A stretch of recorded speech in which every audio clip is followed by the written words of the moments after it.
Naam, karibu tena mtazamaji, ikiwa sasa ni saa 5 na dakika 32 saa za Afrika Mashariki. Kumbuka tunaendelea kuarifu na yanayojiri kwenye kipindi chetu, lakini tuna mahojiano.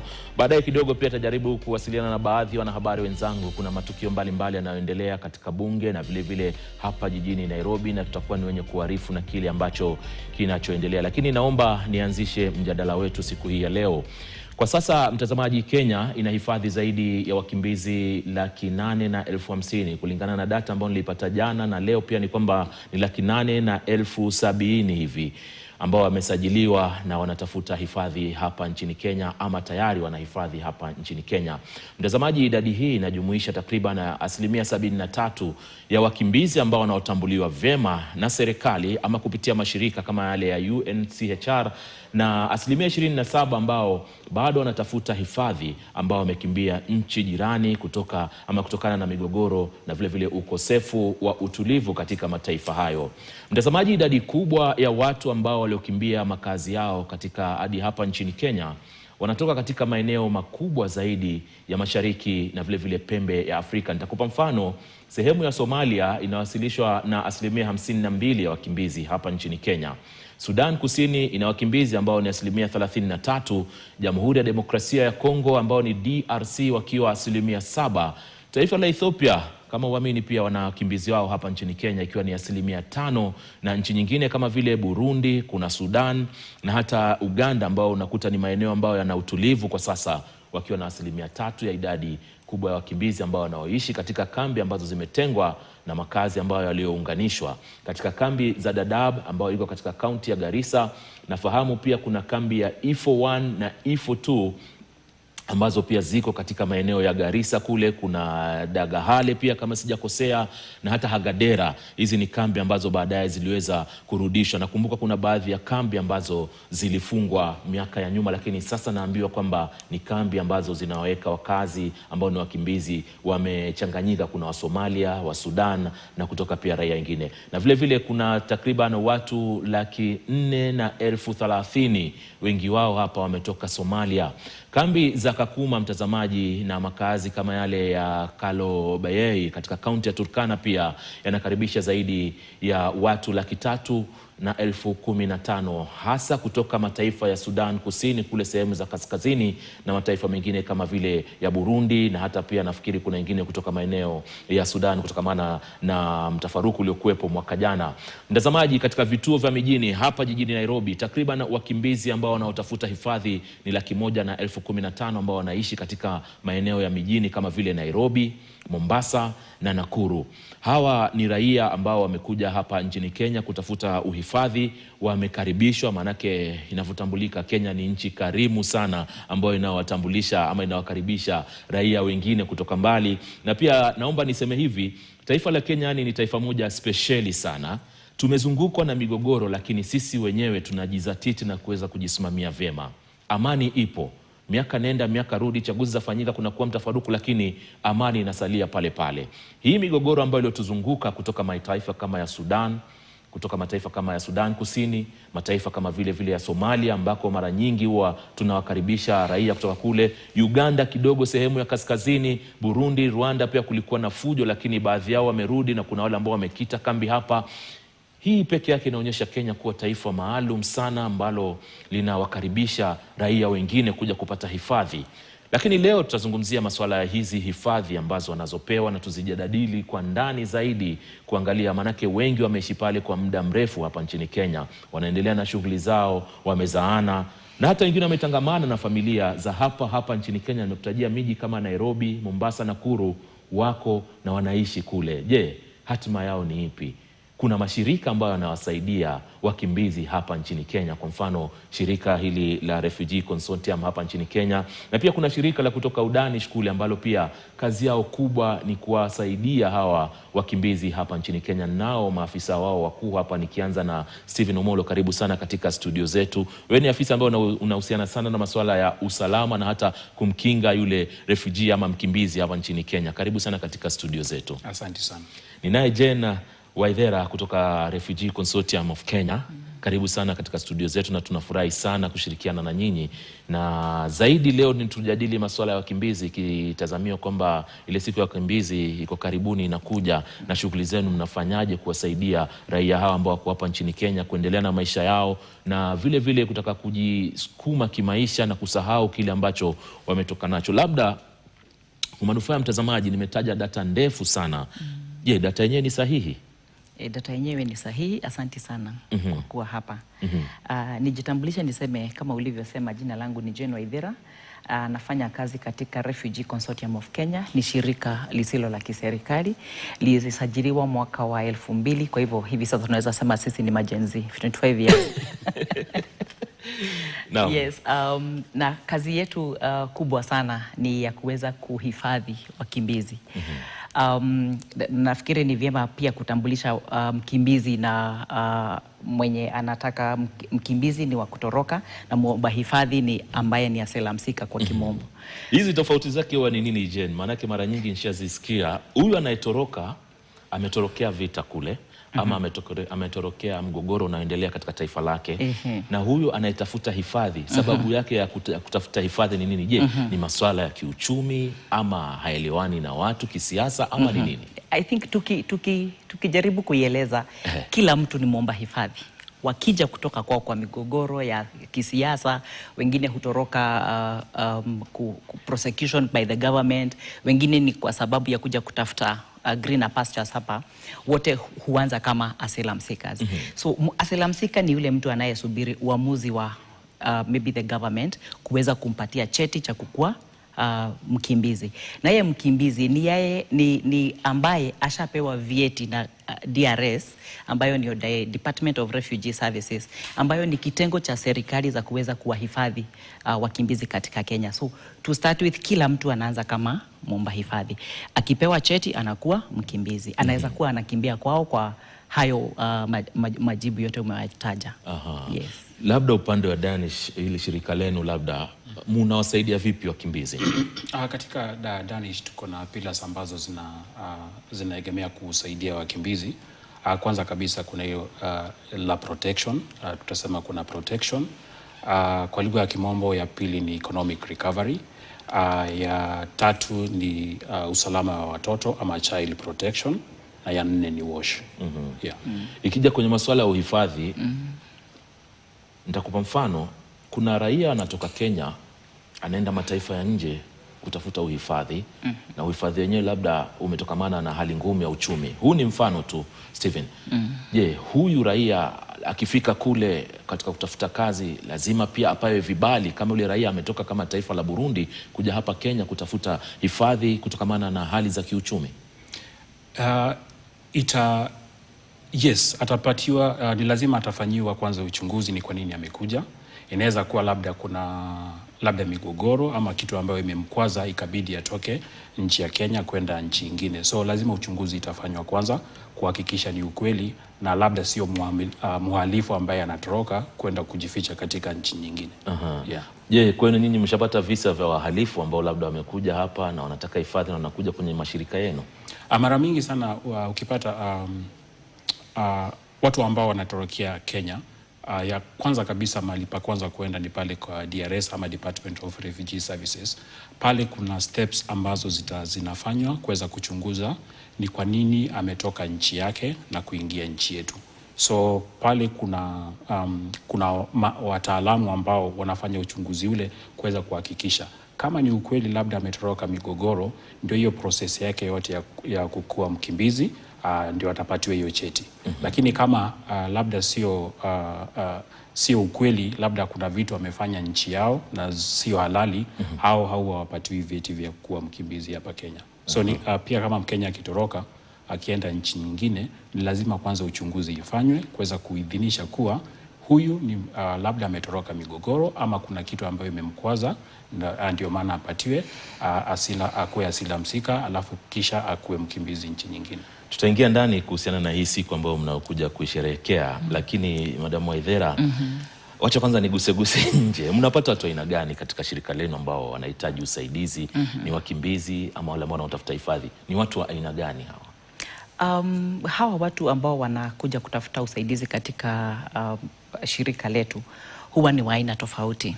Sana sana tunatazama ya kwamba wamama na wasichana ndio wengi. Unakuta ya kwamba masuala ya kutokuwa na amani katika nchi waliotorokea inawaadhiri zaidi wasichana. Unakuta ya kwamba mwanaume ni easy ama ni haraka kuweza kutorokea hivi vita, na inabaki watoto na wamama ndio wanaweza kutorokea. So unakuta wamama wakikuja ndio wanakuwa wa kwanza kukua affected na hiyo maneno.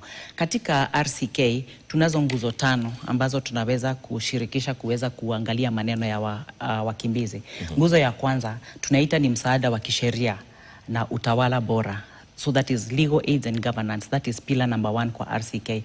Katika hii pillar ama hii nguzo huwa tunaangalia sana kuna unyanyasaji wowote unatokea wakiwa kwa njia, huwa wakija in their migration corridors wanapatana na vurugu zingine. Bado unakuta ya kwamba wakikuja wakitorokea nchi yao, kuna zile jamii ambazo bado zinazozana. So bado in the process ya kukuja Kenya unakuta bado wanazozania katika those migration corridors. So the moment they enter the corridors or the boundaries of Kenya bado wanapigana. So hiyo ni kitu moja ambayo tunafanya. So wakija hapa na wana migogoro tunaweza kuwasaidia.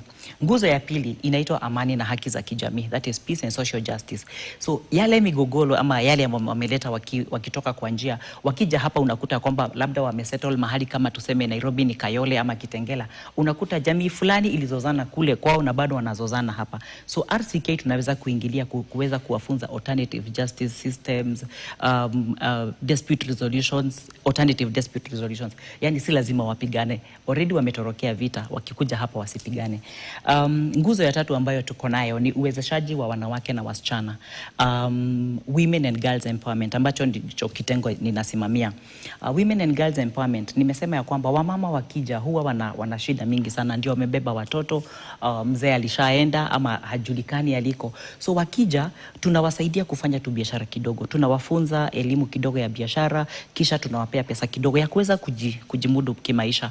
Unakuta ya kwamba tukishawafunza, we take like 5 days, tunawafunza maneno ya biashara, kisha after those 5 days tunawasaidia kutengeneza mkataba wa biashara, which is a business plan. Hiyo biashara kidogo mahali wako tunahakikisha wameweka ka biashara. So ours ni kwenda kuwafuatilia biashara inaenda namna gani, wanaweza kujimudu kimaisha. Unakuta kwamba kuna successes ambazo zinatokana na hiyo. Unakuta ameweza kujilipia kodi ya nyumba, ameweza kulipia watoto shule, ameweza kujimudu kimaisha. Na kuna ingine ambayo ni ya muhimu sana, afya ya kiakili na msaada wa kisaikolojia na kijamii. That is MHPSS, mental health and psychosocial support. Very, very important. Unakuta ya kwamba wakikuja wakitoka kwa njia, wengine waliona wengine wakiuliwa, mtu aliona bwanake akiuliwa, waliona mauaji kwa barabara wakija. So tunawasaidia, they carry a lot of trauma. Wanakuja na trauma mingi sana. So tunawasaidia kuweza kujimudu kimaisha na kuweza kusettle down in Kenya. So RCK iko na professionals, wana saikolojia wengi katika vituo ambavyo tunavifanya kazi. Ulitaja ukasema ya kwamba maeneo tunayofanya kazi ni Turkana, kwa hivyo tuko Kalobeyei, tuko Kakuma, tuko Dadaab ukataja hayo maeneo yote. So in every aspect mahali RCK inafanya kazi, wana saikolojia wanaweza kuwasaidia. Na ya mwisho ni maendeleo ya shirika, organizational development. That is where HR is domiciled. Tunapata hapo ndio wanatafuta wataalamu mbalimbali, na hivyo ndio kazi ya RCK inakaa. Tunasema ya kwamba usalama una maana pana, not just usalama wa mwili, but pia usalama wa kuhakikisha kwamba wametulia Kenya na wamesaidiwa kuweza kusettle. Steven, wewe utaalamu wako sana uko katika masuala ya usalama na uhifadhi wa hawa watu ambao toka. Ametaja kwamba mojawapo nguzo ni kuhakikisha kwamba kina mama na hasa watoto, sijui kwa nini kunapotokea vurugu wao ndio huwa walengwa zaidi. Kwa nini inakuwa hivi kwanza? Mara mingi huwa inasemekana kuwa wamama ama kina mama are the protectors. Yes. Na kila wakati utapata wamebaki pale kuweza kuchunga watoto wao, labda wanaume wao wameenda kujikinga na vita ama wametoroka. So utapata kina mama ndio wamebaki pale nyuma. Na vile mwenzangu Jane amesema, usalama sio ile the physical protection bit, but ukiangalia holistically tunaangalia ni usalama wa kwanza wa kisaikolojia. Ndio. Tutafanya aje kuweza kumwezesha huyu mkimbizi aweze ile kiwewe ama ile trauma aweze kuimanage vizuri. Cha pili muhimu sana pia katika DRC tuko na hiyo kitengo ama pila ya economic recovery. Wakati wamekuja Kenya, tutafanya aje ndio at least waweze kuweza kujikimu na pia at least kupata mahitaji ya kimsingi. So wanafunzwa kibiashara ama wanapata mafunzo ya biashara, na pia tunawasaidia kupata cheti miliki ama tunaweza sema KYC, know your client. Kuweza kuaccess ID, kuweza kuaccess at least PIN number ndio waweze kufungua bank account after wamepata masomo, na wakati wamepata hiyo bank account wanaweza access mikopo ama loans kutoka kwa bank na kuanzisha biashara. Wakati wameanzisha biashara inamsaidia at least hata kuwa na ile stress, kwa sababu anaweza kupata mahitaji ya kimsingi. Yeah. Tubakie hapo kwenye kumwezesha kabla sijaingia kwenye swala la huduma zingine kama za shule, afya ambazo amezitaja. Kwenye swala la kumwezesha huyu mkimbizi, je, ni kitu gani anahitajika kufanya ama kufuata ili hakikishiwe kwamba ana vibali vinavyohitajika vya yeye kuanzisha biashara? Je, ni mkimbizi ambaye tu mwezi jana alikuwa Burundi, leo ameingia Kenya, tayari anaweza endelea na shughuli kama hizo, ama ni vipi? Ni kitu gani kinachofanyika sana? Muhimu wakati ule wameingia Kenya na wameanza ile process ya kukuwa registered ama kukuwa identified kama refugee, cha muhimu sana kuweza kupata ile ID ya kuonyesha huyu ni mkimbizi. Anapopata hiyo ID, yes. Hiyo ID ama kitambulisho hiko kimempa ruhusa sasa anaweza endelea na shughuli za kiuchumi, labda biashara ama kuendeleza kama ni kutafuta kazi na vitu kama hivi, vinamruhusu?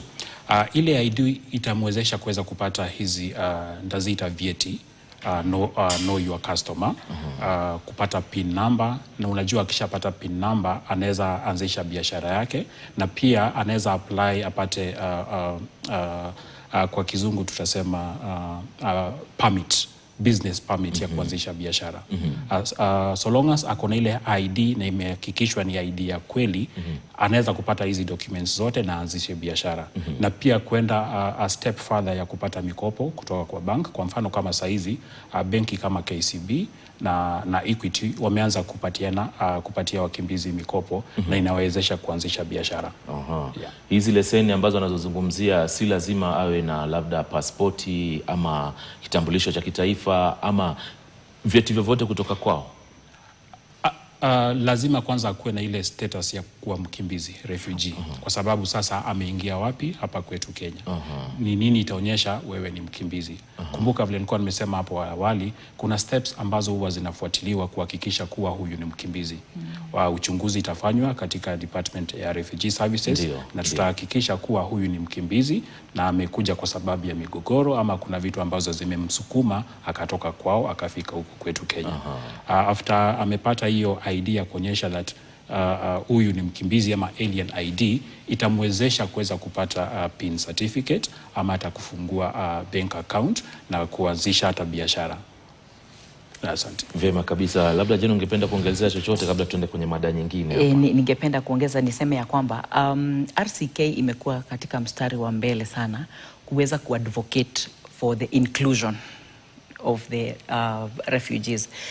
Ina maana ya kwamba awali hawangeweza kufanya biashara, hawangeweza hata kupata hiyo business permit, lakini advocacy yenye tumeifanya ni ya kwamba tumeweza kushinikiza kama KRA kuweza kusema ya kwamba hii ID Kenyans tukiregister tunahitaji ID, na DRS ambayo ni shirika la kiserikali Kenya imekubali ya kwamba huyu mtu fulani hiki ndicho kitambulisho chake, so tutumie hiki kitambulisho alicho nacho kuweza kumsajili kama apate PIN.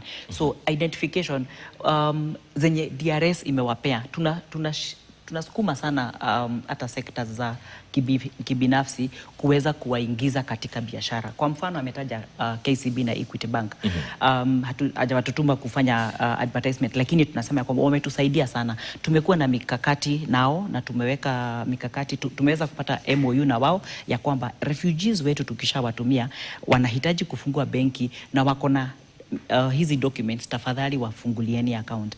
M-Pesa, we have had an advocacy with M-Pesa, na wanakubali pia ID fulani itumike waweze. Before hawangepata M-Pesa line, hawangepata business name, hawangepata PIN. Na kwa sababu hata Kenya yenyewe imekubali ya kwamba wakija hawaji kama hawana nothing in their head. Wanakuja wakiwa na ujuzi, wana ule uwezo wa kufanya kazi, na kwa hivyo tutap hiyo uwezo waweze kushirikisha mambo ambayo yamekuja nayo katika Kenya na tusaidike kama Wakenya. Wacha nikupe mfano ambao tunauona barabarani. Sote tunaendesha magari. Tunapokuwa kwenye msongamano, yani traffic, tunakutana na vijana kutoka Burundi. Wanauza njugu, wengine wanauza soksi, wengine wanatembea na chai mitaani na vitu kama hivyo. Hivi inamaanisha kwamba hawa wote wamepitia mpangilio huu ambao ulioko ili kuhakikisha kwamba kando na kuingia na kupewa vibali vya kuendelea shughuli, wanaweza kufanya biashara. Wengi utakuta ya kwamba wengi by the way ni kama ni RCK wamewasaidia katika hiyo empowerment. Unakuta ya kwamba walishafunzwa, mtu akasema business idea yangu ninaweza kuzungusha chai. So what do you need? Tunawanunulia thermos, tunawanunulia maybe unga ya kutengeneza hizo makaimati, wanazungusha. Utakuta ya kwamba akona bank account, akona simu yenye iko na M-Pesa, kwa sababu kama hautakuwa na cash money unaweza mlipa na M-Pesa. So tuseme ya kwamba tunajivunia kuwa tumewasaidia waweze kusimama. Vyema kabisa. Mjadala wa leo, mtazamaji, tunaangazia sana wakimbizi ambao tulionao hapa nchini Kenya. Kama nilivyokuelezea hapo awali ni kwamba Kenya ina takriban wakimbizi 870,000 kama sijakosea. Utafiti niliofanya jana ulinionyesha ni 50,000, lakini Madam Jane hapa leo asubuhi kidogo amenielezea kwamba sio hiyo idadi, lakini ni zaidi ya 870,000, 850,000. Hawa ni raia ambao wamekimbia makwao kutokamana na migogoro ambayo iliyopo, na kama nilivyokuelezea taifa letu yani limebarikiwa kuwa na amani. Migogoro inayozunguka baadhi ya mataifa, wanatoka wale ambao wameshindwa kuishi kule kuja kuishi hapa, na kuishi kwenyewe wanaishi na wanaendelea na shughuli zao za biashara. Tunakwenda kwenye mapumziko, lakini tutakaporejea, mtazamaji, tutaangazia zaidi sasa swala linaloathiri hawa wakimbizi. Kwa mfano, kuna msongo wa akili, wengi wanakuja wakiwa wanababaika kutokamana na kile ambacho walikishuhudia katika mataifa ambayo wametoka kule. Na hapa nchini Kenya basi kuna mpangilio pia umewekwa, kabla ya kuachilia kutangamana wanapewa ushauri nasaha na kuwekwa katika njia sawa kabla ya kujiendeleza.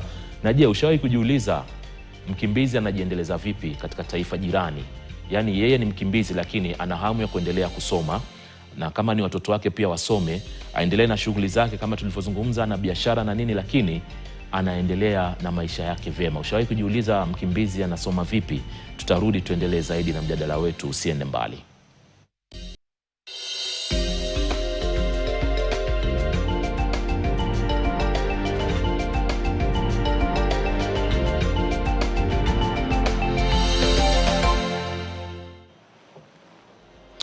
Naam, karibu tena mtazamaji, ikiwa sasa ni saa 6 kamili, saa 5 na dakika 59 kumradhi, saa za Afrika Mashariki. Tunaendelea na kipindi chetu cha yanayojiri tukijadili masuala ya maslahi ya wakimbizi hapa nchini Kenya.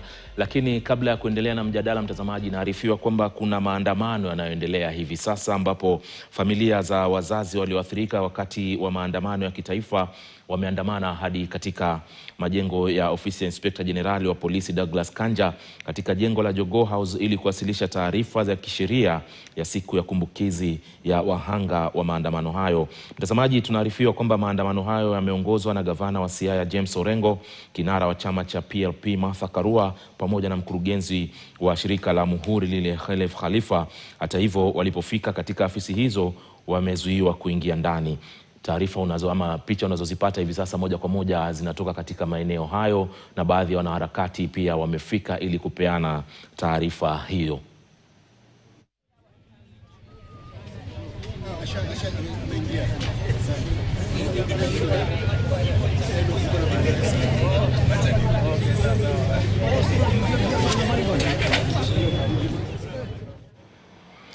Na mtazamaji, mwanahabari mwenzangu bila shaka atatuarifu baadaye kinachojiri maeneo hayo, ambapo wakuu wa vyama vya kisiasa baadhi yao wako katika sehemu hiyo kupeana taarifa kuhusiana na maandamano ambayo wanataka kupanga ili kuwakumbuka wale wahanga ambao walioathiriwa kwenye maandamano yaliyopita, labda mwaka 2024 kama sijakosea, mwezi Juni, manake tunaelekea tarehe hiyo baadaye wiki ijayo. Lakini tuendelee na mjadala wetu hapa studio, mtazamaji. Leo tukiangazia maslahi ya wakimbizi ambao katika siku ya Jumamosi kama sijakosea itakuwa ni siku ya kimataifa ya wakimbizi, kuwakumbuka wakimbizi hao na shughuli ambazo wanazoshiriki nazo, na pia kuangazia kule ambako wametoka na hatua ambazo wamepiga. Na mojawapo ya hatua ni kama tuseme, yani taifa la Kenya imewasaidia sana wakimbizi hawa kuendelea na maisha yao licha ya kutoka katika maeneo ambayo yako na mgogoro ama vurugu ama hata vita, lakini wana amani hapa nchini Kenya. Nitaanza na Steven, labda kwenye masuala ya usalama sasa. Mkimbizi akija hapa Kenya huwa amehakikishiwa usalama wake, na kama mashirika nyinyi mnafanya nini kuhakikisha kwamba usalama wake, licha kwamba ametoka nchi jirani, hapa ndani pia kuna usalama, na labda kuna visa vyovyote ambavyo mmeweza kuripoti kuhusiana na baadhi ya wakimbizi yani kushambuliwa? Kweli mkimbizi akifika Kenya kuna usalama kwa sababu ako na haki ya usalama. Ametorokea migogoro ama ametoroka kwa vita na amefika huku kwetu na kutafuta hiyo usalama. Na usalama sio ulinzi peke yake, kuna aina mingi ya usalama ambapo mwenzangu alikuwa amezungumzia. Mojawapo ni usalama wa hisia ama kisaikolojia, kwa sababu wakati ule anatoroka vita ameyapitia mengi. Ameona watu wakiuliwa, ameona watu wakipigwa, ama familia yake wamechomwa ama nyumba zao zimechomeka. Utapata kisaikolojia huyu mtu ana amani kabisa. Sisi kama DRC tuna offer counseling services wakifika kwetu. Utapata kuna huduma za kupata hiyo counseling services ama za kisaikolojia. Pili kabisa, tuko na programu ambazo zinazingatia usalama kina mama na watoto. Utapata watoto wengi sana kwa sababu labda wametengana na familia yao ama hawana familia zao kabisa, wako katika hatari ya kunyanyaswa zaidi, labda kuolewa mapema, ama wanaingia katika ile hatari ya tutasema human trafficking ama child trafficking. So kama DRC tuko na huduma ya kuoffer child protection, kuhakikisha mtoto huyu anapata usalama, kwa sababu ametengana na familia yake na hana mtu wote wa kumtetea. Tutakuwa pale kuweza kuhakikisha ako na usalama. Pia kwa kina mama utapata wengi wanapitia dhuluma za kijinsia na za kingono. Kwa DRC tuko na programs ambazo zinazingatia dhuluma za kijinsia na ngono. Kwa mfano kabisa, kuna program ambayo inaitwa IMAP, kwa kimombo ni Engaging Men Through Accountable Practices. Huwa tunawafahamisha ama tunawahamisha ya kuwa aina za dhuluma za kijinsia ni aina gani, na ni kivipi wanaume wanaweza kuwa like voices to the women. Tunaweza saidia aje kuweza kuishi na kina mama ama wanawake na wasichana kwa kimoja na tusiwadhulumu. So tutawapatia mafunzo ile ama masomo ile, na tunaweka pamoja na the host community tuweze kusoma wote pamoja, ndio wakati ile wanaishi pamoja ama kuna ile integration na host community, wasiweze kuwadhulumu zaidi. Waweze kuishi nao kama mandugu na madada, ndio mkimbizi ajisikie kuwa pia yeye ni mtu, kuwa pia yako na maana, na pia anaweza changia katika maendelezo ya taifa. Yes, maendelezo ya taifa. Yeah. Tukibakia hapo nadhani nitakupa visa kadhaa kama mwanahabari ambavyo tumeona viwanjani tukifanya. Kuna makundi ambayo labda wanatoa uhasama wao katika nchi ambazo wametoka na kuyaleta ama kuleta uhasama huu hapa Nairobi. Nafikiri ni visa ambavyo tumeweza kurekodi na makuna kile katika maeneo kama mitaa ya Eastleigh pale, na pia katika baadhi ya maeneo mengine. Kwa nini nasema hivi? Kuna wakimbizi ambao wanaishi hapa mijini. Tumetaja kuna wakimbizi wanaoishi Mombasa, Nairobi, Kisumu, Nakuru na kadhalika. Hivi hawa wanapotokea kwamba wao wanasaidiwa katika miji ile kuendeleza na maisha yao, lakini unakuta kuna visa vya uhalifu ambavyo vinatokea labda kwa kujua ama kutojua, labda mashirika yenu yanafanya nini kuhakikisha kwamba kuna utulivu miongoni mwao? Manake ni nchi ya watu hii na iko na taratibu zake. Tumeshirikiana kwa ukaribu na RCK kwa sababu wanatusaidia katika the legal aspect ya kuweza kuhamasisha wakimbizi pia wako na haki. Ndio. Wamefika huku kwetu Kenya ni lazima wajue wako na haki ya kupata hiyo protection, watoto wako na haki ya kwenda shule, wako na haki ya kupata afya ama kwenda hospitali, na wakati ule pia wanaishi pamoja na Wakenya, wanafaa pia kuzingatia ile amani, kwa sababu hawafai ukizingatia amani utaishi vizuri na wenzako hapa Kenya. Lakini hautakosa baadhi ya wawili watatu ambaye labda ni wahalifu. So huwa tunawahamasisha kuwa kuna sheria ambazo lazima zitafuatwa. Na pia unajua uko na haki yako. So usifike huku na uanze labda kukeuka sheria ambazo za nchi ambazo zimekupokea. So ni lazima ufuate zile sheria, na pia kukumbuka pia uko na haki kama mkimbizi, na hizo haki zako unazielewa. Kuna wakati tukifanya karibu na ama tukishirikiana na RCK tumeweza kuhamasisha refugees kuweza kuelewa the Refugee Act, responsibility ya refugee ni gani, haki ya refugee ni gani. Hiyo itasaidia wengi sana kuweza kuavoid zile ndaziita nidhamu mbaya ama kama kuingia kwa uhalifu ama hizo vitu zingine. So wengi wamehamasishwa na wanaelewa hivi ndio napaswa kuishi na wengine, ndio tuweze kuintegrate vizuri. Asante sana Jen. Umesema professional yako sasa hivi ni kutatua hii migogoro, kama sijakosea hapo awali, ama unajishughulisha na nini hasa? Katika RCK mimi ni mwanasaikolojia. Mwanasaikolojia, naja hapo sasa. Ametoka vitani. Ameingia nchini Kenya, akili ni kama imepambanuliwa hivi, hajielewi. Jukumu lako ni lini mpaka unamweka katika njia sawa ambayo atahamasishwa masuala ya sheria ya Kenya na kadhalika? Unaingia hapo sasa, unamsaidia vipi huyu? Haya, mkimbizi akija Kenya na anayo masuala ya kisaikolojia, kitu cha kwanza ni wanakaribishwa katika RCK. Wengine huwa wanakuja wanataka kitengo cha sheria. Akija pale mwanasheria anaona ya kwamba hata kama uko na shida ya sheria, kuna kitu ambacho kinakuzomba mawazo, unahitaji kuona mwanasaikolojia. So katika RCK tuko na wataalamu ambao ni wa kisaikolojia, lakini kwa community pia mahali wanaishi tume set up some community based counselors, waweze kuwapata kutoka pale chini, waweze kuwapatia kitu inaitwa first aid psychology, PFA, psychological first aid. Hii psychological first aid wakishawapa, wanaweza kutuliza mawazo kwa wingi, ili hali wanataka kuarifaa katika waje waonekane na washauri. Kama mwanasaikolojia ama kama ambaye ni meneja wa wamama na wasichana, ikisha kufika kwangu inadistributiwa kwa the officers wenye wanafaa kuwaona kwa kisaikolojia. Meneja wa saikolojia akikuja kwangu kama kitengo cha wamama na wasichana, hata kama mimi ni mwana saikolojia, nampeana katika kitengo cha ushauri na saha ndio aweze kusaidiwa. Huwa tuna work na communities, hata community hifadhi, tulisema ni jamii hifadhi, huwa the host community. Tuko na watu pale ambao pia wanaweza kuwaelewa. Anaona ya kwamba huyu mtu amekuja hapa kwetu, anaishi katika hii plot na tunaona kama kwa kweli hayuko sawa. So wanaweza kuinform the community workers in the community, ndio wanakuja kwa RCK. Tunasema ya kwamba ni vyema wakija, kwa sababu wanakuja kama wako na stakabadhi zote. So wakija kwetu hatuwarudishi. So unamweka kwa system, tuko na system ya kuwaweka.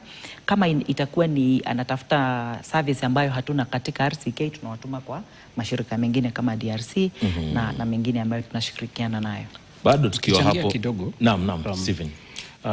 Vile amesema, huyu ni mkimbizi ambaye amekuja. Cha muhimu sana ni kwa kufanya lile assessment, kuweza kuangalia tutamsaidia kivipi. As much as amepitia ama ameona mengi ambayo yamemwathiri kisaikolojia. So kwa MHPSS kuna pyramid ambazo huwa tunazitumia. Ya kwanza ukiangalia, amekuja, amepitia mengi, hana chakula, hana njaa. Ya kwanza kabisa ni kuangalia nitamsaidia aje kwanza haweze kupata chakula ama aweze kuaccess afya, kupeleka hospitali, ndio at least maybe tukikaa chini tuweze kufanya counseling ama kuweza kufanya mazungumzo na yeye, hana wasiwasi chochote. Kama DRC ndio tuko na hiyo kitengo cha livelihood support. Amekuja, our first assessment itakuwa ni tutamsaidia kivipi kwanza kabla tufike pale kwa counseling. Tukiwa bado hapo, ametaja kitu kimoja cha msingi ambacho pia nilikuwa kuna kiwazia kujadili swala hilo. host communities, jamii ambazo zinawaeka hawa, zinakaa nao. Kwa mfano, Kenya ni nchi rafiki, hiyo tukubaliane. Na unakuta urafiki umevuka mipaka. Na kuvukishwa mipaka yenyewe umetokamana na babu zetu na shughuli ambazo walikuwa wakifanya siku za nyuma. Na kwa mfano, mababu zetu kuna baadhi walikuwa ni wafanyi biashara. Anatoka hapa na kwenda Uganda, naendelea huko anapenyeza mpaka sehemu za Virunga, natafuta biashara analeta Mombasa, analeta Nairobi na kadhalika. Katika biashara hii ametengeneza urafiki. Lakini kutokamana na hali ya mtafaruku na vita maeneo yale, watu wamehama, wamekuja nchini Kenya. Je, kama familia yetu tunaweza host hawa, na ni mikakati gani na ustahili kufuatwa? Labda tukianzia hapo. Steve, nikianza na wewe. Asante kwa swali lako. Cha muhimu kwanza kabisa, kuna kitu ambalo linaitwa shirika plan. Hiyo jina yake hiyo kushirikisha. Yes. Ndio. Ni vipi Mkenya na mkimbizi wanaweza ishi kwa amani. So kwa saizi tunajaribu kuona kama tunaweza toka katika kambi zetu za Dadaab na Kakuma, kama tunaweza toka from the camp setup na tuweke integrated settlement, kumaanisha mkimbizi na Mkenya wanaweza fanya biashara pamoja, kusikue na mgogoro wowote. Na hiyo ndio tutasema sasa tumewa include, ama kuna hiyo inclusion wa kuweza kuishi kwa amani.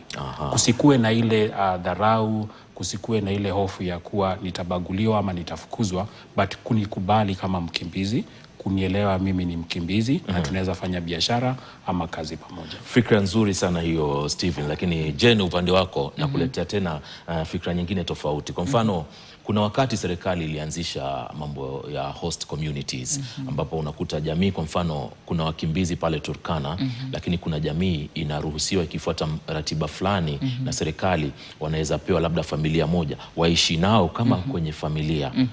Unaonaje mpango? Bado uko, na kama uko umefaidi watu wangapi? Sidhani kama it was, I think, dead on arrival.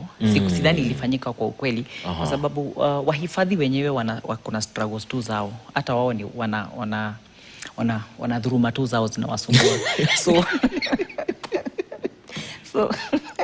So for instance, if I want to host a family, nataka kuchukua familia watu wawili watatu tuishi nao kwenye boma langu pale ninapoishi, naruhusiwa? Unaweza chukua kama tu humanitarian, unaweza wachukua, bora hamzozani na wao. Hiyo inaruhusiwa ukiweza kuwakubali, because kuna wakati wanakuja unakuta ya kwamba hawana mahali ya kuishi. Wamefika kwa sababu sometimes hata wanatoroka kutoka the camp. Unakuta ya kwamba mtu amepenya amefika Nairobi hajui mtu yeyote. Anasikia tu Nairobi there are greener pastures. Anafika Nairobi anakuta it is a city in the sun. Anashindwa ataenda wapi. So ukipatana na yule na unaweza muhifadhi kwako, inaweza kuwa tu ni sawa. But kuna kitu ambacho nilitaka kuchangia wakati uliuliza kama hata serikali wanajua. Kitu moja RCK imeweza kufanya ni pia kufanya kazi na shirika la polisi, kuweza kuwaeleza na wafanye waelewe ni stakabadhi gani ambazo zinahitajika, kwa sababu tumekuwa na kesi mingi sana ya wakimbizi kuwa wanashikwa na polisi. Unakuta alishashikwa na polisi hajui identification ni gani inahitajika. So tumefanya advocacy kuweza kufanya masomo na polisi, kuweza kuwafunza stakabadhi zenye zinahitajika. Ukipata mkimbizi mahali fulani, labda muhandle in a certain way, kwa sababu wamekuwa wakiwafurusha sometimes. Unakuta polisi haelewi. Lakini tukishaingia na tumewaeleza ya kwamba akiwa na hii ID hiyo tu iko tu sawa. Lakini kuna wale unakuta ya kwamba anajua tu alien card, kitambulisho tu aina moja, akiwa nayo tosha. Lakini sasa kuna wale ambaye anajua tu ni hii na hii na hii na hii, lakini tunaeleza ya kwamba akiwa na hii anajitambulisha njia tu yoyote yenye anajitambulisha nayo, kwa sababu kuna manifest, kuna alien card, kuna wale wako na passports hivyo. So akijitambulisha tu yeye ni refugee, muache aende zake. Alisema ya kwamba shirika plan ambayo imekuja na Kenya imekuwa katika kipaumbele kuweza kutaka kushirikisha wakimbizi na jamii hifadhi. Inasema ya kwamba we are moving away from the encampment. Ulitaja ukiintroduce kuna camps ambazo wanaishi.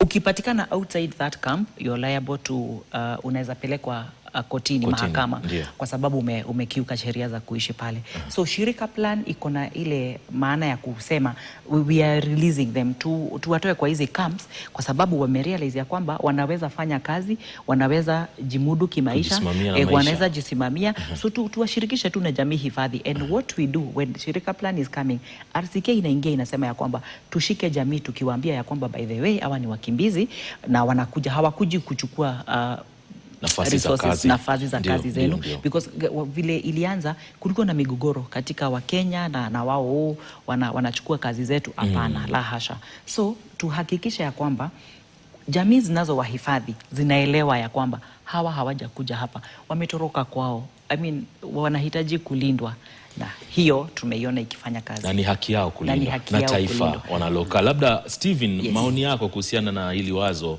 la tuseme hawa ni watu ambao tunafaa kuwa nao, na je, ni sawa kutengeneza hizi host communities na kuhakikisha kwamba wao pia tunajumuika nao pamoja? Maana tayari wana vibali kama ulivyosema, leseni wanazo za kuendelea na shughuli zao za kibiashara na kutozwa ushuru na KRA na vitu kama hivyo. Je, ni wakati sasa tuwajumuishe na tuache waendelee na shughuli zao?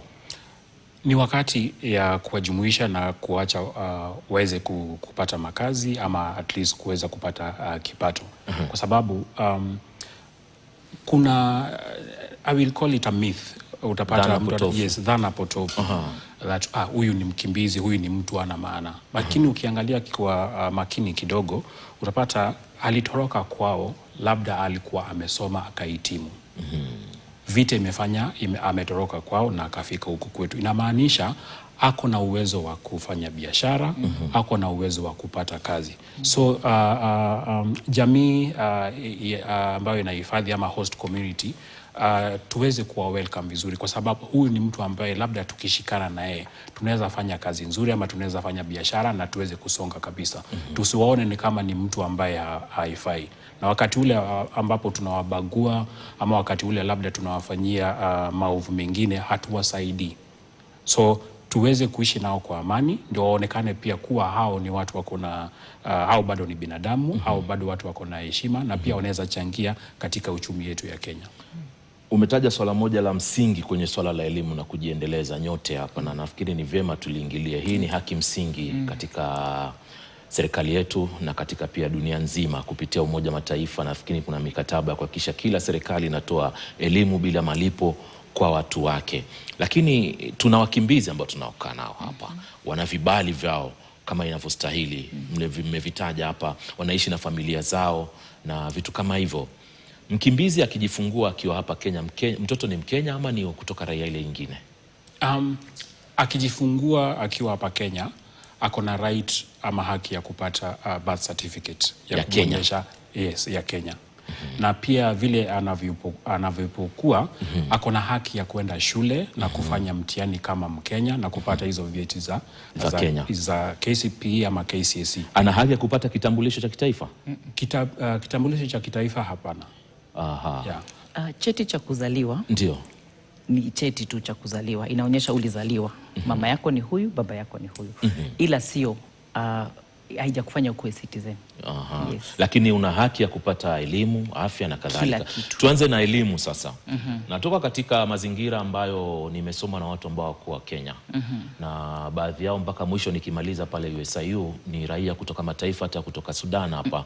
Unamkuta amekuja yuko chakari lakini ana focus ya akili, ana lengo analolitaka baada ya pale. Hawa wanasaidika vipi wa kuhakikisha kwamba licha ya kwamba wako nchi ambayo inawahost ama inawaweka wanahifadhi, lakini anapata elimu kulingana na viwango ambavyo tulivyo navyo sisi? Wanafaa kupata, kwa sababu hawezi pata ingine. Hiyo ndio system yetu, wanafaa kuingia kwa system. Nikisema maybe kuna wale ambao labda mtu alikuwa na degree kwa wanataka kuja kufanya masters, kuna kitu tunaita recognition of prior learning. So tunaangalia alifanya, atatuonyesha cheti chake kutoka nchi yake, tuseme kwa mfano kwa different schools ama different universities, watakuwa wakisema tunakupea credit ya maybe 1 year, 2 years depending. Unajua vile system yetu iko, lakini atapata cheti cha Kenya kwa sababu amesoma hapa. Na anapomaliza masomo, je, anaweza pata fursa pia za kupata ajira kulingana na cheti kile licha ya kwamba si raia wa Kenya? Tukizingatia the Refugee Act, kuna part inaongelelea kupata the permits, class M permit. So kuna zile mikakati ama steps ambazo anapaswa kufuata ili aweze kupata hiyo permit ya kumwezesha kupata ajira ama labda kufungua biashara. So ni lazima atafuata hizo mikakati kuanzia kwa DRS, hiyo ndio Department of Refugee Service, serikali, na kuweza kujua ni wapi ataenda ndio aweze kupata hiyo permit na pia aweze kuajiriwa. Na wengine pia wanapata scholarships ya kutoka hapa mali yuko kama Kenya na kwenda nchi zingine kuendeleza masomo yao. Hayo yote ni lazima tutapitia wapi? Kwanza pale DRS, kwa sababu hao ndio DRS ndio serikali, na tutaweza kufuatilia vizuri na kujua ni ukweli na sio zile certificates za kutafutwa hapa na kule. Yeah. Napenda sana mjadala huu vile unavyokwenda. Madam Jane tumeanzia masuala ya elimu, amegusia scholarship. Naomba nikurudishe nyumbani. Nimezaliwa Kenya, mimi ni raia kutoka Seme Rwanda kule, lakini naishi Kenya na familia yangu, na mimi nimezaliwa hapa Kenya. Siruhusiwi kupata kitambulisho vile umesema, lakini nina stakabadhi ile ya birth certificate. Kupitia scholarship za shule, scholarship zinazotolewa katika maeneo bunge, je, nastahili kupata usaidizi wa kuendeleza elimu hata kama ni ya shule ya msingi, shule ya upili? Wakishaingia Kenya tulisema tuseme quote and quote, wao wanaishi tu kama wahifadhi wao. The only thing yenye ni inakaa ikiwakumbusha wao sio wa Kenya is that wao ni wakimbizi. Unakuta ya kwamba katika haya mashirika hata globally, hata si Kenya peke yake, unakuta ya kwamba wanatoa scholarships for refugees. Inamaanisha kama mimi ni Mkenya na wewe ni refugee, una ule uwezo wa kupata hiyo scholarship kwa sababu ya that criteria. So unakuta ya kwamba Wakenya maybe watakosa, lakini refugees wanaweza pata. Lakini certificate yenye wanatumia ni yenye wamesoma nayo hapa Kenya, na ndio inaenda kutumika hata mahali wanaenda. Yes. Unalota la kuongezea ile kabla kwenda mapumziko kidogo kwamba nikichangia kidogo, kuna vitu zinaitwa durable solutions. Durable solutions ni kama vile kuna hiyo voluntary repatriation, kuna hiyo integration na resettlement. So wakati ule mtu amesoma vizuri na amepita mtihani wake, katika hizi durable solutions tukizingatia kwanza the voluntary repatriation, ni kuweza kurudi nchi yao wakati kuna amani. Wakati kuna amani na yeye mwenyewe amejitolea anataka kurudi kwao. Hii certificate yetu ama hii masomo ambayo ameipata inaweza msaidia pakubwa kuweza kupata kazi. Na integration tuliongelelea permit ambazo za kupata ajira ama za kuanzisha biashara. Hizo certificates ambazo amepata ama hiyo masomo amepata inaweza msaidia pia kupata kazi nchini hapa Kenya, na pia resettlement inaweza saidia mtu pia kuweza kupata resettlement. Kuna nchi ambazo wakati mwingine huo wanasema wanaweza hitaji labda watu wamehitimu ama labda watu ambao wamefanya masomo kama hii, masomo tofauti ili waweze wakifika huko wanaweza pata hata kazi. Safi kabisa. Ni mambo ambayo yanayowapata baadhi ya wakimbizi hapa nchini Kenya, mtazamaji, na ndio tunayajadili leo katika hali pia ya kutoa ufahamu zaidi kwa wale ambao wanaojikuta kwamba wamejipata katika nafasi hizi ambazo wanaitwa wakimbizi ama wamehifadhiwa na taifa la Kenya. Kuna masuala ya msingi ambayo huwa ni lazima upate, kama alivyoelezea hapa wageni wangu kwamba moja hapo ikiwa ni elimu inayotolewa lazima pia wapate. Kuna swala la afya ambalo tutakuja kujadili kwa undani zaidi, lakini hawa ni wakimbizi na bila shaka unajiuliza mataifa yao kule wametoka saizi labda kuna amani. Ameanza kugusia masuala ya repatriation, yale ambayo si lazima, mtu akitaka kurudi anaweza kurudi. Hapo ndo tutakapokuja kushikilia wakati tunapoelekea kumalizia mjadala wetu. Usiende mbali, tunakwenda kwenye mapumziko, tarudi kwenye muda usiokuwa mrefu.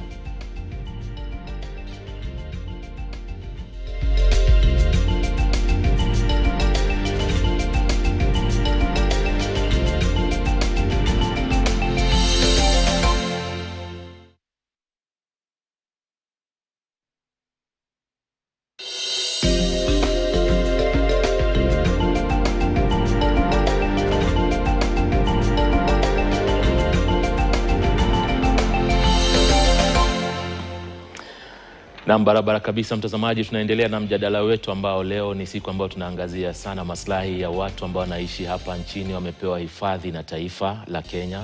Taifa ambalo tangu hapo nasema amani imekuwa ikidumu kwa muda mrefu sana licha ya migogoro ambayo tumekuwa nayo ya hapa na pale, lakini ukiangalia uimara ambao umepelekea baadhi ya mashirika makuu ya Umoja Mataifa kuja kukaa hapa na kuendelea na shughuli zake, bila shaka hii ni sifa ambayo lazima tujivunie kama Wakenya. Na mojawapo ya mambo ambayo wamefanya ni kuhakikisha kwamba pia wanasaidia nchi jirani ambazo unakuta zina migogoro ama zimekuwa na migogoro kupata sehemu salama ya kuishi na kuendelea na shughuli zao. Ndio maslahi ya wakimbizi hapa nchini Kenya, na tumejadili masuala mengi ambayo ni ya msingi kwa jamii hii ambayo tunaoishi nayo hapa, namna ambao wanaweza kutangamana na sisi ambao ni wenyeji hapa, namna ya kuendeleza biashara zao, ni vibali gani wanavyohitajika kuwa navyo. Wametaja sana hapa DRS, hii ni idara ambayo inahusika sana na masuala ya wakimbizi katika serikali. Wanapoingia hapa basi wao wanahakikisha kwamba usalama wao kwanza ni muhimu sana wapate, alafu kuangalia baadaye wapate vibali ambavyo vinavyohitajika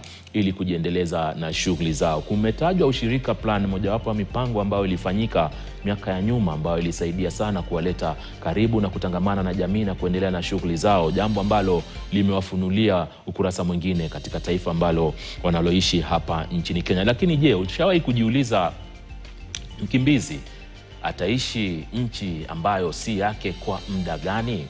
Tumetaja masuala ya elimu, lakini sasa nataka baadaye tumalizie na hilo tukiangazia masuala pia ya wale wakimbizi ambao labda wanasukumwa kutokamana na tofauti za kisiasa katika mataifa yao. Tuje kwenye swala la afya, na Jenny nitakuhusisha kwenye swala la afya. Huyu mkimbizi ana haki ya kupata huduma za afya inavyohitajika kama vile mimi ambavyo naizipokea hapa nchini Kenya, na je, ana haki pia kupokea labda kama kuna huduma ambazo zinazotolewa SHA, wanatoa zile bima na kadhalika? Yes, asante. Nilitaja nikasema ya kwamba wakiwa na stakabadhi zao wanaweza register for any service yenye iko Kenya, including the government services. Kwa hivyo wakimbizi ambao walio na vyeti ambavyo ni vya halali wanaweza kujiandikisha kwa SHA na waweze kupata huduma katika hospitali.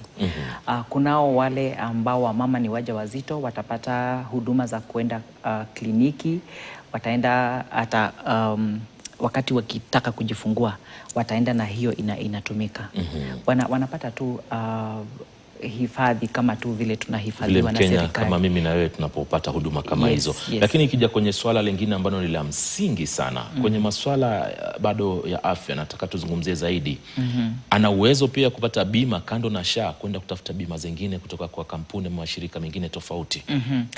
I think kama vile tunaendelea kusisitiza ni akiwa na cheti ambacho kinahitajika, anaingia kwa insurance yeyote ambayo inasema tunataka ID, na kama wakitaka kujua kutoka kwetu wanapiga simu, hichi cheti ni halali. Ukisema tu ni sawa, wanaweza. Kumaanisha hii data iko mahali imewekwa ya kuweka kama ni UNHCR iko na hiyo data yote. Hata akija kwetu tunahitaji tu kuweka kwa system, tunamwona ako nayo. Kwa sababu vyeti vyote huwa vinapeanwa na DRS na ushirikiano wa UNHCR. Kwa hivyo akija nayo unahitaji tu kuweka tu kwa system, kisha itatoa maelezo yake yote. Bado kwenye haki za mkimbizi, Steve, upande wako labda nitakuuliza swala kuhusiana na, tumezungumzia wakimbizi wengi ambao wanaingia kwa sababu tofauti, lakini kuna wale ambao wanatafuta hifadhi tu kwa sababu labda tofauti za kisiasa kutoka mataifa ambayo wametoka. Labda tuzungumzie watu kama hawa, wana haki gani hapa nchini Kenya? Wako na haki ya protection. Acha nitasema kwa Kizungu. Wako na haki, there's a right of protection. Amekimbia, labda usalama wake uko hatarini. Akifika huku kwetu, wakati ile uchunguzi unafanywa na wamehakikisha kuwa huyu jamaa ama huyu mtu ametoroka migogoro ama kuna watu ambao wanataka kumuumiza, akifika huku kwetu, kitu cha kwanza ni kuangalia safety yake itakuwa kivipi. Kuna wakati kama protection actors huwa tunakaa chini tunafanya like kama case conference, na pia wakati mwingine tunashirikiana na RCK kumtuma ende afanyiwe security assessment. Amefika Kenya, labda kuna watu bado wanamfuata, bado anazidi kupata threats either kwa simu ama watu waambia tukikutana na wewe tutakuua ama vitu kama hizo. So atafanyiwa pale security assessment na RCK. Wakiweza kuona ni ukweli ako kwenye risk ya kuumizwa, tunaangalia what is the best solution ambayo tunaweza patia huyu jamaa. kuna kuanga na safe houses mali tutaweza kuona tutamweka wapi ndio at least ile haki yake ya usalama izingatiwe. Na hii safe house sio watu wengi wanajua ziko wapi. Itakuwa ni huyu mtu ako kwenye hatari ya kuumizwa ama kuuliwa, amefanyiwa security assessment na imehakikisha kuwa hiyo hatari it's still there. So tutaangalia safe houses ama safe house gani tutampeleka, tukiangalia the best durable solutions ya kuweza kumsaidia. So watapelekwa kwa safe house na kuangalia exit strategy yake itakuwa ni gani, na tukizingatia usalama wake na usalama wake yani protection right yake izingatiwe. Hapa ndio serikali inaingia katika ushirikiano wenu na upande wa serikali kuarifu kuhusiana na taarifa hizi za kwamba tuko na political asylum hapa na tumethibitisha iko hivi. Labda mtuelezee pia ushirikiano wenu ukoje baina ili mashirika yenu, na mnafanya kazi vipi kuhakikisha kwamba kila kitu kinakwenda sambamba kabisa na upande wa serikali? Nikianza na Steve. We work very closely with the government and also other agencies. Utapata nikipata kesi mara mingi tuko na hiyo referral pathways.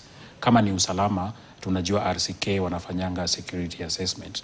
Kabla afike hata kwa RCK, lazima serikali ijue. Hapo ndio Department of DRS iko. Au pia wako na kitengo cha protection. So huwa tunakaa katika technical working group meetings, na wakati ule labda kuna kesi ambazo tunaona ziko nzito kabisa, ndio tunaita case conference. Watu kutoka mashirika tofauti ndio tuweze kujadili ama kudiscuss hii kesi ni vipi tutaweza kusaidia. So ni lazima tufanye kazi na Department of Refugee Services. Na pia polisi vile mwenzangu Jane alisema huwa wako na mafunzo ya kuweza kujua ni vipi tutasaidia kuprotect ama ni vipi tutasaidia kuhakikisha huyu jamaa ambaye ametoroka migogoro ako safe huku kwetu. Labda upande wako Jane, utuelezee pia wewe ushirikiano na umeanza ukatutajia kwamba mnafanya kazi nao vizuri na mmewapa ushauri na pia kuwapa mafunzo yani kitu gani kinachohitajika pindi mkimbizi anapokamatwa.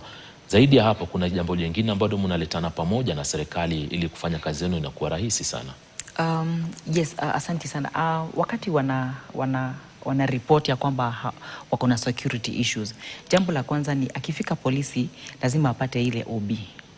So mwenzangu amesema ya kwamba tunafanya security assessment, ni ukweli, lakini hiyo security assessment si mtu ambaye aliambiwa nitakuua siku moja alafu akaja kusema anataka security assessment. Ni process. Tunapata ya kwamba by the way alikutwa last week hadi hata kuchapwa. Kuna watu wanakuja unakuta amekutwa kwa nyumba, wamechapwa na watoto, wamechapwa na hadi kila mtu. So wana report. Wanaambiwa kabla mpate maybe nyumba mahali ya kuhamia, nyie endeleeni kutulia, lakini mujiangalie vizuri. Before long wamekuja kuchapwa tena. So unaona hiyo ni kesi ambayo inajibuild, inaenda ikijipa. So unakuta kwamba ameripoti ya kwanza, ameripoti ya pili, ameripoti ya tatu. Hizi report zote akija nazo pale RCK tunaweza kupiga huko polisi mahali ya ripoti. Unapatana na ambaye anaitwa investigating officer. Unamuuliza hii kesi imeripotiwa kwenu mara kadhaa, mnaendeleaje? Watasema hatujapata mshukiwa lakini tunaendelea kujaribu. Before long ndio hiyo tena amepatikana. So unaona yenyewe huyu ni mtu ambaye anahitaji protection. So tunamchukua pale mahali yuko. Tukiwa na mashirika mengine yasiyo ya kiserikali, kuna watu wako na safe houses ambazo tunaweza tukawatoa tukawashika as we look at the exit strategy. Exit strategy unakuta in one of the durable solutions ni kuhamishwa nje. So tunaongea na yale mashirika tukiwaambia ya kwamba after the security assessment indeed huyu mtu ako katika risk ya kudhulumiwa na familia. So they have their own things, the way wanafanya na unasikia wameitwa interview assessment kidogo wametoka hapa. Yes. Na mnashirikiana vipi? Maana tunafahamu kwamba kuna shirika la Umoja Mataifa linaloangalia maslahi ya wakimbizi hapa nchini Kenya. Ushirikiano wenu ukoje na wao pia? Sisi wote tuko katika umbrella moja. Ametaja kwamba kukiwa na kesi ambayo inahitajika tunafanya case conferencing.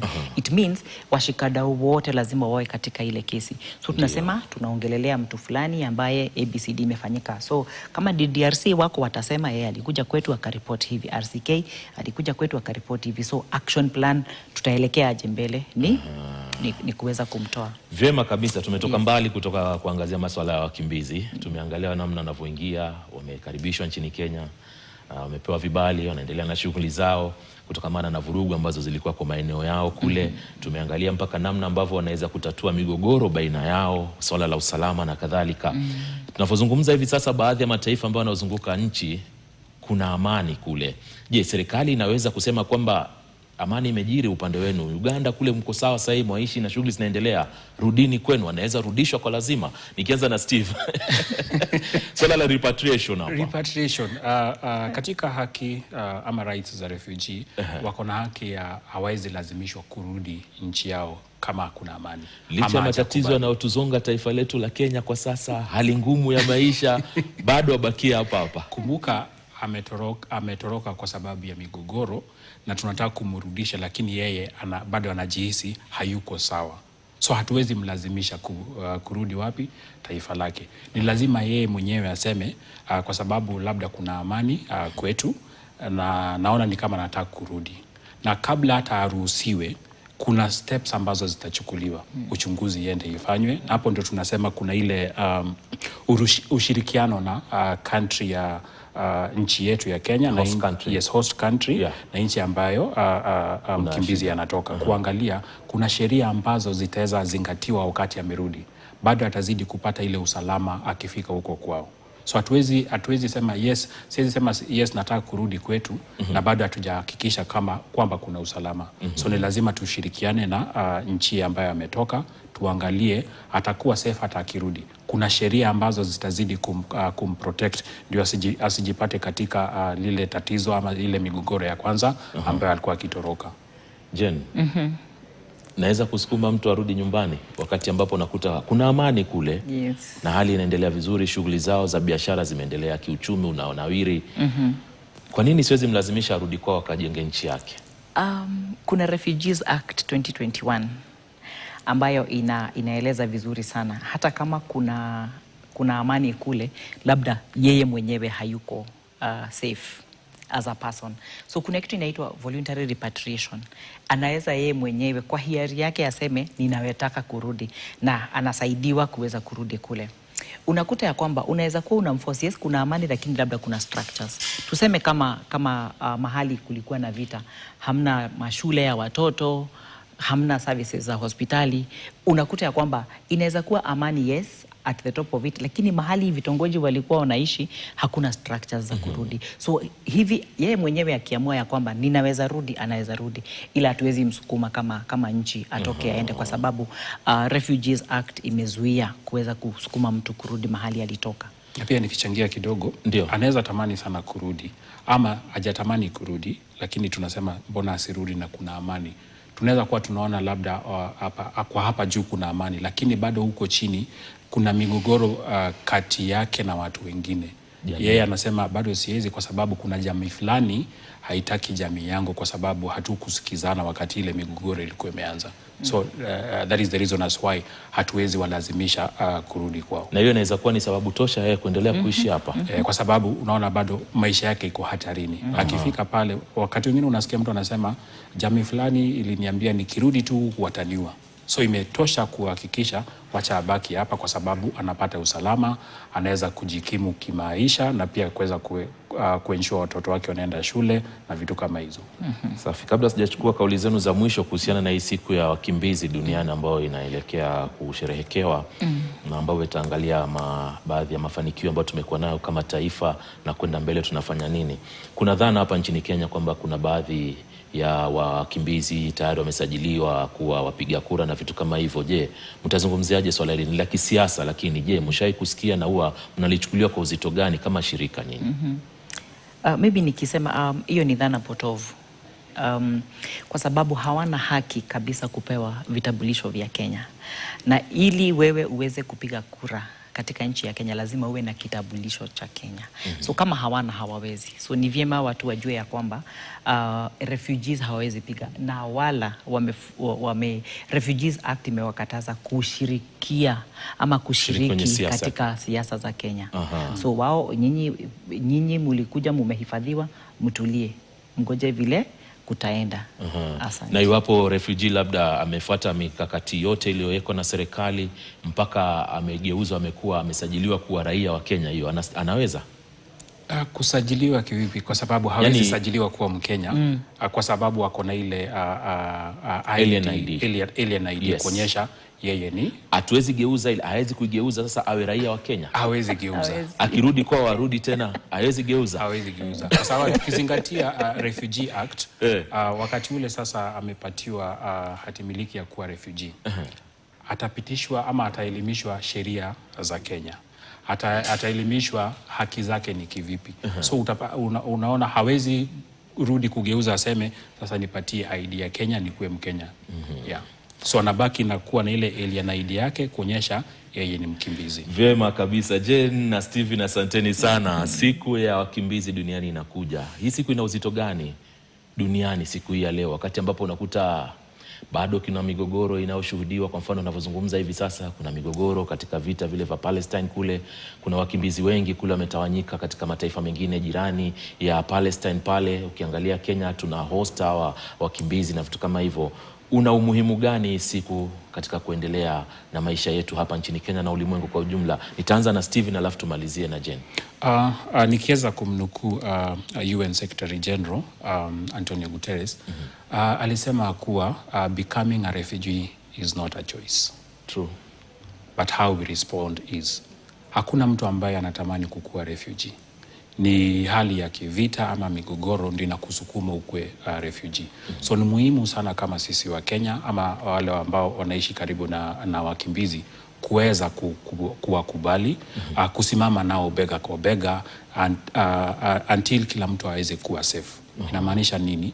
Tusiwadharau, tuwakaribishe, tuweze kufanya kazi pamoja, ndio tuweze kusema at least wameweza kujihisi kuwa hao bado ni binadamu na pia wanaweza changia kwa uchumi wa nchi yetu. So tufanye kazi pamoja na tusione ni kama ati wamekuja kutunyang'anya kazi zetu ama nini. Tuone tutaishi aje nao vizuri na kuwe na amani hapa nchini, na pia huyo mkimbizi akuwe na amani ya kiakili. Vyema kabisa. Jane, kauli yako ya mwisho. Kauli yangu ya mwisho ni ningependa kurudi kwa theme ama kauli mbiu. Kauli mbiu ya mwaka huu ni kusema mpaka kila mtu awe sawa. Na huu ni wito wa uwajibikaji wa kila mtu. Hakikisha ya kwamba mahali unaishi uko sawa na wale unaishi na wao wako sawa. Kwa hivyo ni kama tunasema ya kwamba jamii inayohifadhi wakimbizi wahakikisha ya kwamba mahali wako wana ule uwezo wa kuhakikisha kwamba wakimbizi wako sawa. Hawapotoshi, hawatukani, hawawafukuzi. Manake kuna hadi landlords wenye walikuwa wanasema huyu ni mkimbizi, wana pesa sana, which is dhana potovu. Wanafikiri wanapeangwa pesa. So unakuta nyinyi mkilipa 10,000 wao wanalipa 20,000 rent. So ni vyema tuwajibike sisi wote kuhakikisha kila mtu yuko sawa. Tukamana na kauli mbiu ya ujumbe wa Antonio Guterres, swali la kizushi, mnadhani kuna siku dunia itakuja kuishi bila kuwa na wakimbizi? Itakuwa ngumu. Tunasema we are hopeful. Kuna hiyo imani, na hii imani inatokana wapi? Sisi wote kuwa na ule roho wa utu. Niweze kukuona kama ndugu yangu ama dada yangu na tuushirikiane pamoja, kunaweza kuwa na amani. So we are hopeful siku moja ama one day kutakuwa na amani duniani na kusikue na wakimbizi ama labda idadi ya wakimbizi ipungue kidogo. Jane, umesema ni ngumu. Kwa nini? Kwa sababu utakuta ya kwamba kama haukimbilii hili unakimbilia lile lingine. So hakuna siku tutakuwa hatuna wakimbizi. So tuchague tu matendo badala ya maybe huruma, tuweze kuwashirikisha badala ya kuwatenga, tuwajumuishe na mambo kama yale. Jane Waithera, asante sana kutoka shirika la Refugee Consortium hapa nchini Kenya, na vile vile Steve kutoka Danish Refugee Council. Asanteni nyote kwa kuweza kufika. Nilikuwa nataka sana kuingia kwenye masuala ambayo yanahusiana na sera, lakini nadhani siku moja atamleta mkurugenzi wenu. Manake kuna wakati tuliwasiliana naye tukawa tunazungumzia mambo ya wakimbizi, na nadhani miaka 2 iliyopita alifanya vyema. Tutamtafuta tena pale kwa Refugee Consortium tuje tuzungumze naye. Mpe salamu zangu sana. Asante sana. Asante sana mtazamaji. Kufikia hapa hatuna la ziada, mtazamaji. Asante sana kutazama mjadala huu wa leo ambao ulikuwa tunaangalia watu ambao si raia wa Kenya lakini wanaishi Kenya na kuendelea na shughuli zao, haki zao, na vile vile juhudi ambazo walizonazo walitoka nazo katika mataifa ambayo kuna migogoro, lakini wanaendelea na taifa na maisha yao hapa nchini Kenya, na pia taifa la Kenya limewaleta pamoja, wanaendelea na shughuli zao, na Kenya pia inapata kitu kupitia ushuru ambao wanaofanya kwenye biashara zao mbalimbali. Mimi naitwa Alimanzo Aisee, asante sana kutazama taarifa kwa lugha ya Kiingereza zinakuja kwenye muda usiokuwa mrefu. Kwaheri kwa sasa.